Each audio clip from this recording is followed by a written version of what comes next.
Hello and welcome to Angela Evans Training Zoom Tips. In this video, I'm going to talk about how do you set up polls for your Zoom meeting. First important thing to understand is polls are only available in a paid account. In the free accounts, you're not able to set up polls. You are able to participate, but you do need a paid or business account in order to set up polls. And you need to have the option turned on. So first, we're going to make sure we have polling available to us and turned on. So here I am logged into my Zoom account, and I'm going to click on my account, and I'm going to go to settings. And here in my meeting settings, I'm going to go to in meeting basics. So that'll get me halfway there, simplify it a little bit. I'm going to scroll down a little bit until I find polling. And as I can see, polling was not turned on. So now I'm going to turn it on. Look at that. My settings have been updated. I should now have polls available to me.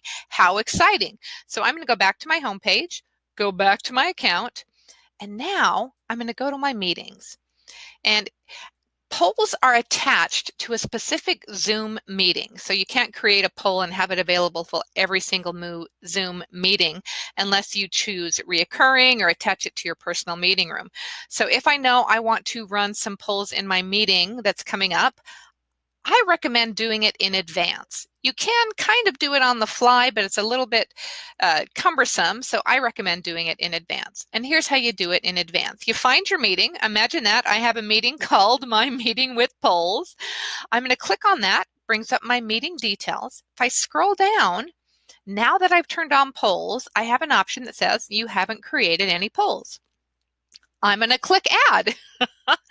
So the first field up there, it says enter a title for this poll. Now this will only be visible to the host or the co-host. That's just to help you organize your polls and know what they're called. Your users will not see this title. So I might call this favorite color and food. And then first poll, and this is within, you can have multiple polls in one launch of a poll, or you can create them as separate polls. In this first example, I'm going to ask 2 questions, and in the next one we'll do just one. So I might say, I'm going to ask 2 questions. What is your favorite color?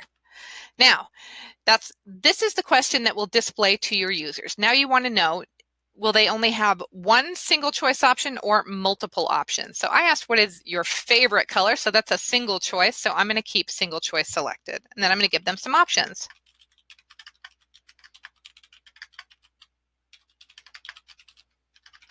And you see we're limited to 10 options, 10 choices within the polling tool. So if I feel like I'm running out or I'm on answer 10, I might say other, use chat, which opens it up to some other possibilities. Of course, if they respond in chat, that won't tally with our results, but we'll be able to get a good sense of it. Now, I have decided I want 2 questions to pop up at once in the same poll. Since I want that behavior, I'm going to click add a question right here in this poll titled favorite color and food. So I'm going to add a question and say, what foods are your favorite? And I'm going to, since I said foods plural, I'm going to give them lots of choices. Chocolate, watermelon, oranges, nuts, who knows, etc., etc. So I'm giving them these choices, and I'm saying you can pick more than one, which is exciting. So now I've got 2 questions stored under the name favorite color and food. Then I'm going to click save. Now you can see poll number 1, and Zoom will number them in the order you create them. So this is named poll number 1 for Zoom. That doesn't mean I have to show it first, but if that's important to you, then you want to create them in sequence. Now I'm going to add a second poll. Maybe at the end of my meeting, I want to gather some feedback. So I'm going to create a feedback poll, and I might say, hey, how was this meeting?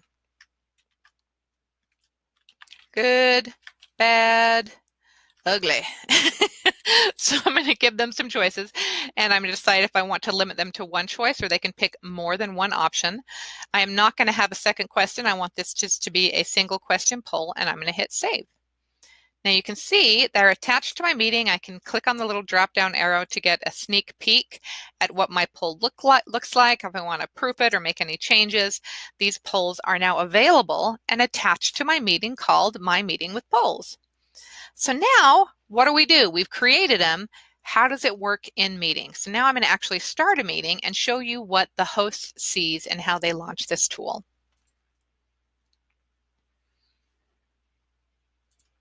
Alrighty, so here I am in Zoom, and let's imagine that perhaps we're just talking. And so this might be a gallery view of a bunch of pictures of all my participants. And when I'm in that view, my tools as a host are down here at the bottom of my screen. So you'll notice there's a button that says polls. When I click polls, I get a little pop-up window that is sizable and movable. I can move it wherever I want, and I can resize it to the size I need. And there's a little caret here that allows me to see which poll do I want to share right now. And these are the titles we entered on the website. So I want to ask people what's their favorite color and what foods are your favorite. And you'll notice the single choice options are radio buttons, while the multi-choice options are check boxes, kind of a consistent feel. Once I hit launch poll, this will pop up on my user screens and become available for them to respond. So I'm going to click launch poll. Now, as the host and co-host, this is the view I see that lets me know what people are responding. And I will see those answers come in as they submit them. So you can see one person submitted that information, and now we'll see if another person is finishing that up. Yep, there we go. So I can see some people have submitted some answers. Now, once they hit submit, that polling tool goes away for them. When I'm ready, I can hit end polling. And again, I see the results. The participants do not yet. I can choose to share the results or just close my polling window and keep talking and talk about what I saw. If I wanted to share the results, perhaps have a conversation, incite some discussion around the results of the poll, I could click share results. And now this is what our attendees are seeing. So they have an opportunity to see the results and we can have a conversation. Then I can close the polling tool and it still shows up on my participant screen. So you might want to give them some instructions. You can now close that polling window. So get it out of your way so you don't mess with it. Now, what does it look like if I'm sharing a PowerPoint? So I'm going to go ahead and share my screen, because this is often what's happening. We're sharing something, and you'll see as a host, when I'm sharing content, my tools are most often up at the top of your screen. But fun fact, you can drag these tools wherever you want them. So that's a helpful Zoom tip to know. But right there in my tools, the polling button is right there because it's so prevalent and popular. So I could click polling. Now it's still remembering the last poll. So I'm going to click stop sharing results. And that would actually close it for your participants. Fun fact.